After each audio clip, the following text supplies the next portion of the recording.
The coaching staff is set. Now we pivot to free agency. The three biggest needs for the Arizona Cardinals this free agency period. Let's discuss.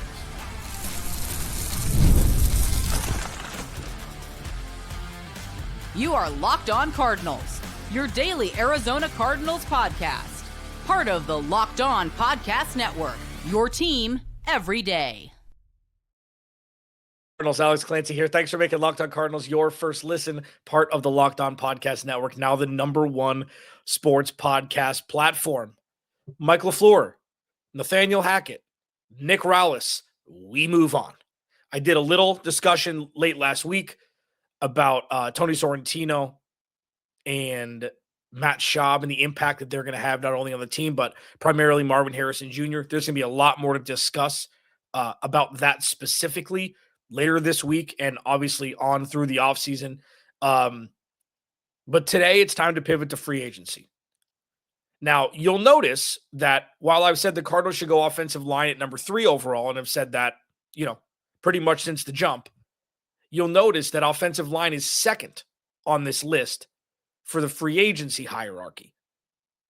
Runner-up, or the third in the hole, the DB, room, corners, and safety, I'll discuss. Offensive line, second most important. I'll discuss that in the second segment. But first, it's the pass rush. Now, I put edge rusher as the moniker for this segment for those that are watching on YouTube.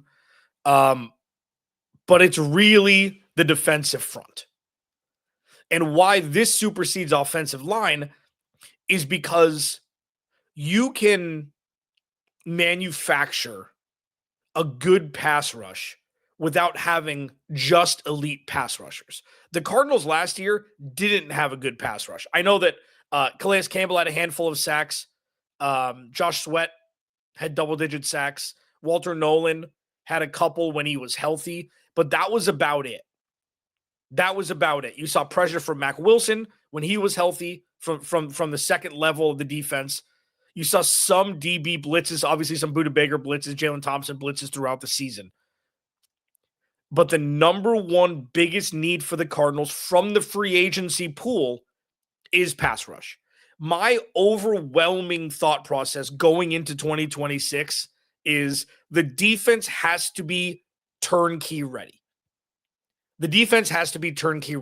You've got plenty of youth on that side of the ball. The entire secondary, save Budda Baker. I'm guessing the Cardinals can move off from Jalen Thompson and supplant him with taylor-demerson, which was the plan when they drafted DDR in the 3rd round a couple years ago. Or the 4th round. But they've got to have a ready-made pass rush starting week 1 of next year. So you've got Josh Sweat. Let's just assume Calais Campbell doesn't come back. Just for the sake of this is the worst the defensive front could look. There's many holes to fill on that front line. Now, the impetus for this is Bradley Chubb was released by the Miami Dolphins. He was there for a couple years. He missed almost all of 2024, if not all of 2024. Had 20 total sacks between 2023 and 2025. I think it was 7.5 in 2025. He's been decimated by injury pretty much his entire career, especially the last 4 or 5 seasons. So there's a guy like that who is 29 years old, would be pennies on the dollar compared to if he were healthy the entire time he was in Miami. He's lost his burst, but that doesn't mean he went top 6 in the draft burst. That's not to say he couldn't be an integral part of a very good pass rush. Do I think the Cardinals should go after him? No, I don't. I think if the Cardinals are going to spend money in free agency, I'd much rather have Josh Sweat as opposed to Bradley Chubb. I'd rather have a guy like, I don't know, like Matthew Judon or Jadeveon Clowney or somebody like, not those guys because they've reached that age where it's not them anymore. But guys like that 5 years ago where it's like, okay, we're going to give you 2-year, $18 million, both of you, and you're both going to line up alongside Josh Sweat in some form or fashion, and that's going to be the heart and root of the pass rush. Or if you want to throw most of the money to the top free agent, I mean, there's still so much that needs to be decided. Who's going to be franchise tagged? Who's going to be cut? Who's going to be traded? Like, free agency is not even, we've still got a little ways away. So there's a lot of things that need to get worked out. Is Max Crosby going to be available? What's that going to cost? Like, there's so many question marks surrounding who's going to be available. I'm talking about the avatar of what the Cardinals should be going after as number one on their list. They've got to shore up the pass rush alongside Josh Sweat. They've got to shore up the interior pressure alongside Dalvin Tomlinson, and you'd hope Walter Nolan in the first month of the 2026 season, depending on the severity of the injury, that they have behind, a steel trap that, they won't tell anybody what the exact injury was. The pass rush in free agency is most important. Well, why wouldn't pass rush be most important in the draft then? It's a good question. Not for today.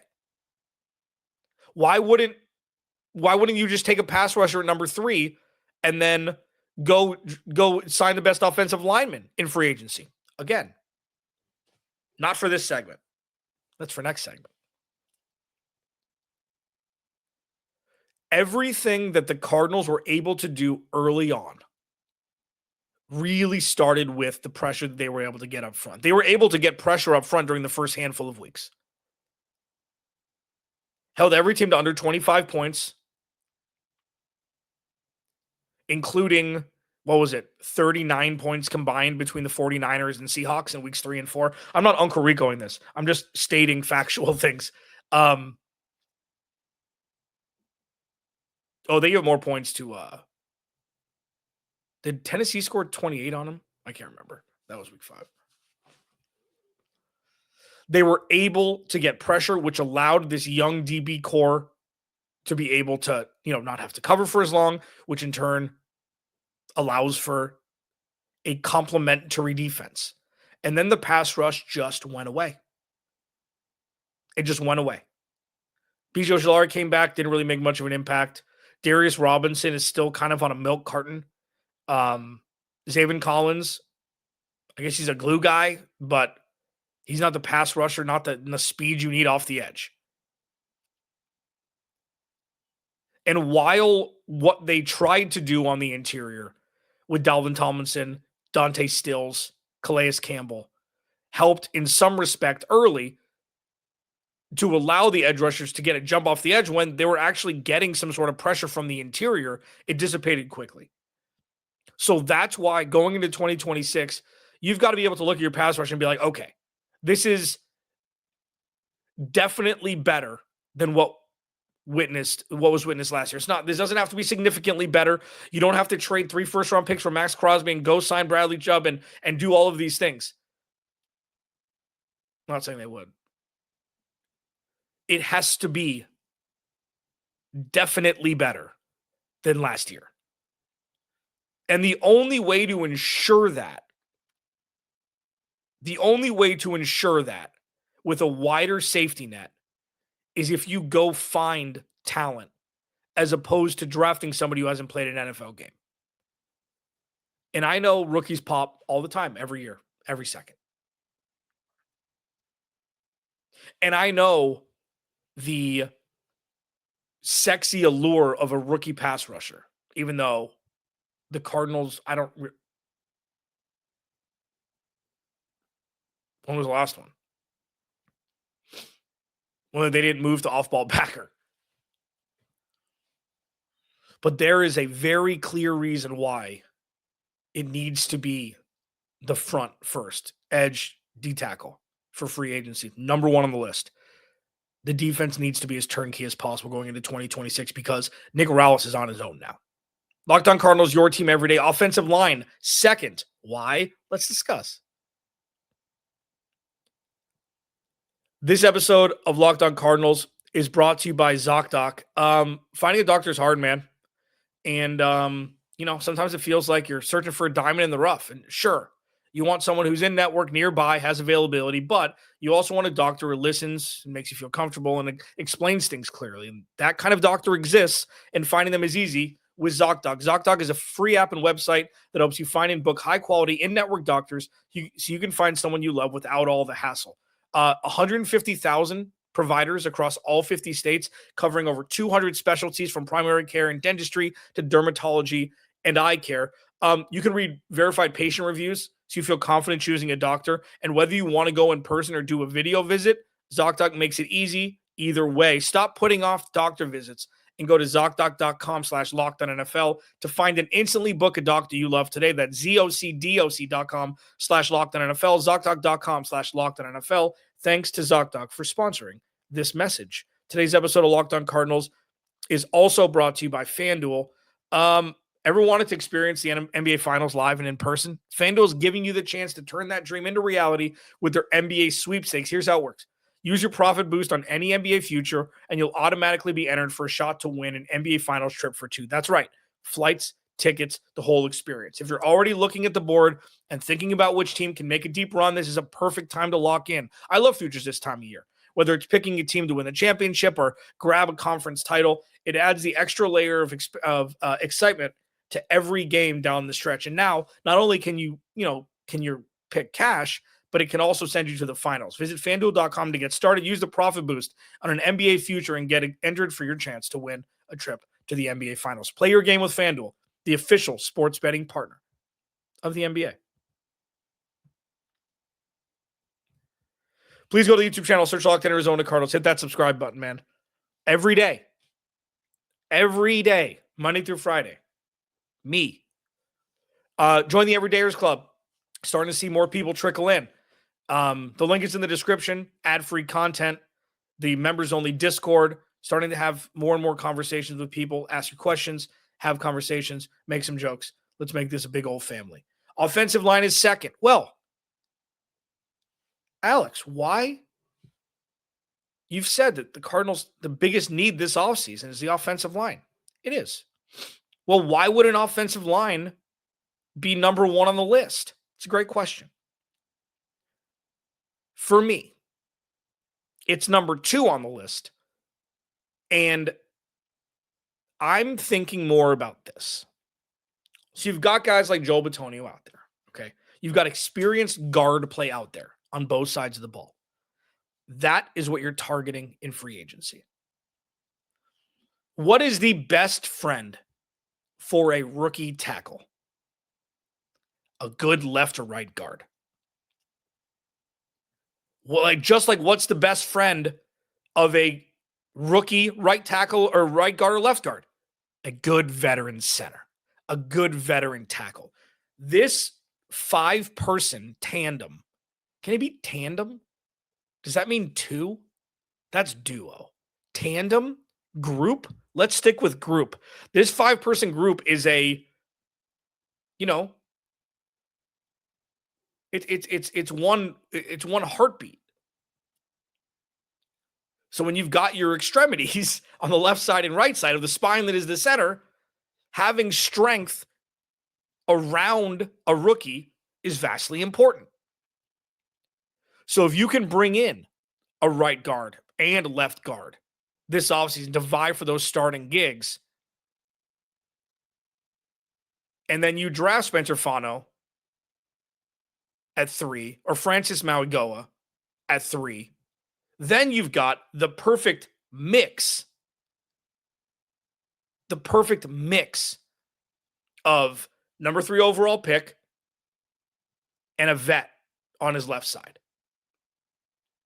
That, for me, is a lot more valuable than maybe having to give $25 million a year to a journeyman right tackle. I mean, this isn't like I know the first question people are going to ask is, well, it's because of Jonah Williams, right? The last time they gave a right tackle money, it failed miserably. And it's not his fault that he got, that he missed the majority of his first season here, and that he missed a large chunk of his second season here too. It's like, I'd rather grow with a right tackle as a rookie. Because think of it this way. I know that pass rush is a premium position also, and I know that second contract is big also. I know that for sure. aware. Also, only one protects the quarterback. So I'm in no world saying that a right tackle is more valuable to a team than a number one pass rusher. Not saying that. What I am saying is the right tackle is a part of the cog that is the most important position group in football because they protect the quarterback. So while it could be looked at as splitting hairs, sure, it could be looked at as splitting hairs. I'd much rather bring in a couple vets to play around Yalta Froholt and then draft that rookie right tackle, because when push comes to shove, they're both going to be making pass rusher money at that second contract if they're at a Pro Bowl level. That's where we are now. It's $100 million. That's what Paris Johnson Jr. is going to get. It's $100 million, no matter how you slice it. Sure, Micah Parsons getting $50 million. Like, give me a break. Maybe pass rushers will get more, sure.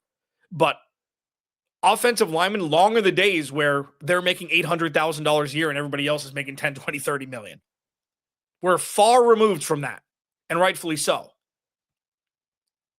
So for me, in free agency, bringing in the best guard you can get, probably on the right side. I know Isaiah Adams kind of improved a little bit. I know that the left guard position, I mean, John Gaines outplayed Evan Brown last year. It wasn't by much, but you've got options there. And if you want to draft if you want to draft a guard in the third round or fourth round and double up, fine. I don't care. You can never have too many offensive linemen.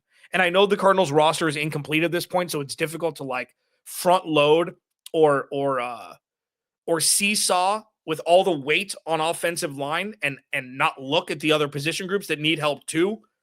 If you don't protect the quarterback, none of it is going to work. Maybe after 7 or 8 years, they'll start listening to me. I know they know that. I know they're smarter than I am. Edge rusher, 1, free agency. Turnkey is possible for the defense for Nick Rallis, who is going to be an assistant head coach, whether he has that in title or not, because he is the head coach of the defense. Offensive line, 2nd. They need this offensive line to not only be strong for this year, but for years to come. I'm doubling up the best guards you can bring in and then draft Francis Mauigoa or Spencer Fano at 3. Then you've actually got a fighting chance to keep Jacoby Brissett, whoever the quarterback is, off his rear end significantly more than what they were able to muster last year. Trenches.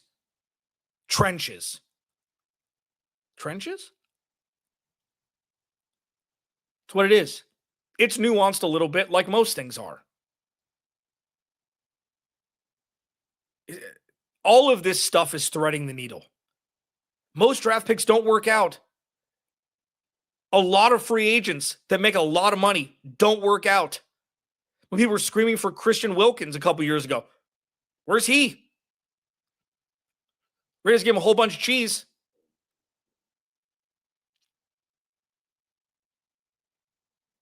It's an inexact science. The Cardinals have a lot of voids to fill. None more important, in my opinion, than making this the best offensive line they possibly can. So with the number 3 overall pick, you have some flexibility. You've got some money to spend. We'll see what happens with Kyler Murray. They've got $35 million free right now, which could get to 60, 65. They'll have plenty of money to spend. Plenty. I have a firm belief that players in this league will be able to see through what happened last year for what it exactly was. Sure. Maybe not the best coaching job, maybe not the best production for the players on the field who were healthy. The injuries ruined last year. And listen, if they were healthy and Kyler Murray stayed healthy, maybe they would have only won 8 games. We don't know. The vibe going into last season wasn't fake. It was marred by the only real thing that could have done it outside of the history of the Arizona Cardinals. I think free agents will see that. I think they'll see that. Locked On Cardinals, your team every day. Edge and interior defensive line, 1. Offensive line, 2. DB, 3. Next. This episode of Locked On Cardinals is brought to you by TurboTax. Tax season doesn't have to take over your life, and this year TurboTax is making it easier than ever to just hand things off and move on with your day. With TurboTax full service, you can have your taxes done for you by a trusted local expert, start to finish, without the stress or guesswork. Instead of spending hours trying to figure out forms, you can meet with a local TurboTax expert in person or connect online, and they handle everything from W-2s to self-employed forms and work to get you every deduction. You can upload your documents, go about your day, and get updates right in the TurboTax app, which is a huge time saver and gives real peace of mind knowing an expert is handling it. So for a limited time, you can have your taxes done by a local TurboTax expert for just $150 all in if a TurboTax expert didn't file for you last year. Just file by February 28th. Take taxes off your plate and get back to your life. Visit TurboTax.com/local to book your appointment today. So while we could discuss running back, some would scream wide receiver. Off-ball backer is one you can have a conversation with. They have more than 3 needs. These are the top 3 for me in the very early stages of free agency. Some of this could shift depending on who they retain, who they trade for, whatever it may be.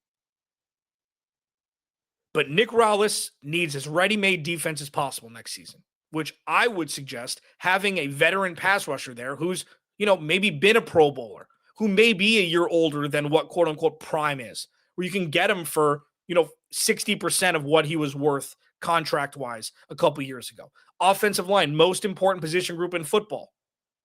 You draft an offensive lineman at 3, but before that, you bring in a couple guards to shore up the interior alongside Yalta Frold, which was a huge problem last year. And then the secondary. Okay. I didn't say cornerback. I didn't say safety. I said DBs. Now, this is difficult because the Cardinals have pretty much failed on every veteran DB they've brought in over the last couple of years. Sean Murphy-Bunting experience didn't work out. Sure, he got injured. He was out for the entirety of last year. Didn't play great the year before. When you've got Garrett Williams, who may be on the shelf for 6 weeks to start the season, not now. Like he may be out for 2 months, depending on the severity of the injury that he suffered late last year. Will Johnson, Denzel Burke, Max Melton. If Garrett Williams is healthy week 1, this is kind of a different group. If he's not, while we expect Will Johnson to take that step, take that second-year step into all right, this is going to be my secondary kind of thing. They need more. They need more. And then with Budda Baker and Jalen Thompson and Adrian Taylor-Demerson, it's is Jalen Thompson gone? Is that it? If so, then Adrian Taylor-Demerson comes in, then who's next? And for how long? And how long is Budda Baker going to be around? That tweet, man. That tweet. I'm paraphrasing, but Budda Baker, the last Cardinals game of last year, said, excited for my last Cardinals home game. I think he said something for the last Cardinals home game. He didn't say of 2025. Players are smart. Okay. I'm not saying it's something. I'm not saying it's nothing. But he's going to be 30 after this season. And what's your long-term play? The thing, really little between you and me here, the Caleb Downs at 3 thing fascinates me. The safety out of Ohio State fascinates me. I know it is setting ablaze everything I've talked about. Everything I'm talking sets ablaze. But it's do you get on this train that now safeties are more, the star safeties are more like Derwin James and Nick Emanwari than Budda Baker, size-wise? They're more like a smaller version of Isaiah Simmons than Budda Baker. Because Caleb Downs is looked at as the best player in the draft. I also just kind of want to stay away from drafting Ohio State players for a bit. What do you say? The DB room could be great or it could be a problem.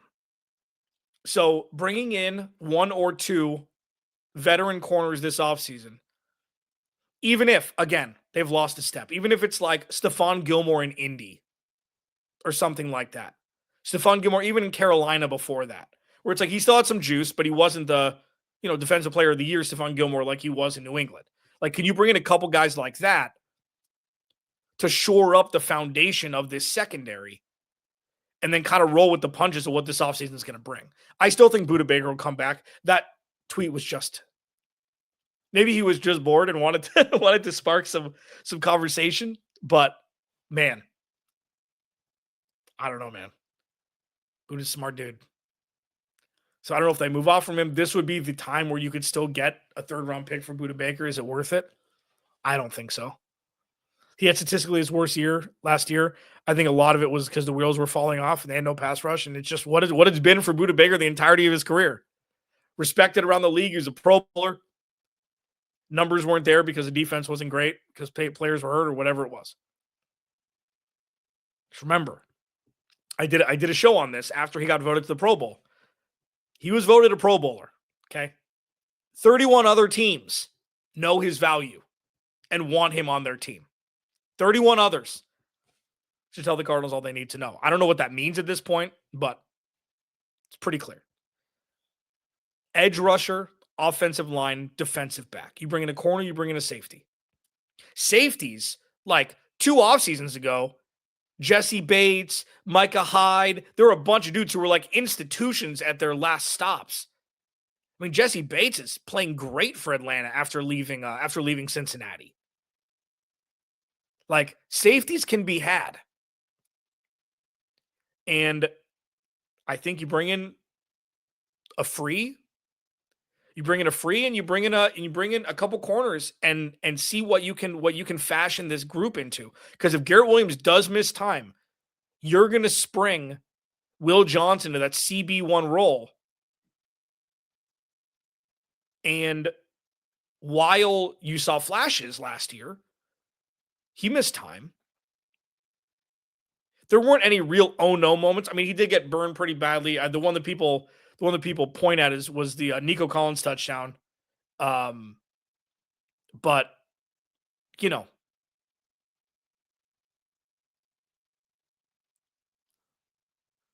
is going to be like this offseason. The Cardinals are, for as much talent as they have around spots, it's like there are just holes now. And I don't know if that was exposed last year. I mean, the offensive line going into the offensive line going into 2025, when Will Hernandez is healthy, this offensive line is going to be far better. And he came back and he played, and then he got hurt, and then Isaiah Adams and Evan Brown, people kept saying, Isaiah Adams and Evan Brown, they're going to be the guards, and they didn't. It was obvious that wasn't going to be good enough. So the Cardinals really have to look in the mirror and be like, where are the funds going to be allocated? How much can you compete with other teams who need the same position groups? And is Michael Bidwell going to put his money where his mouth is? Guess we'll see. Locked On Cardinals, your team every day. Remember, without you, there is no me. I'll talk to you tomorrow.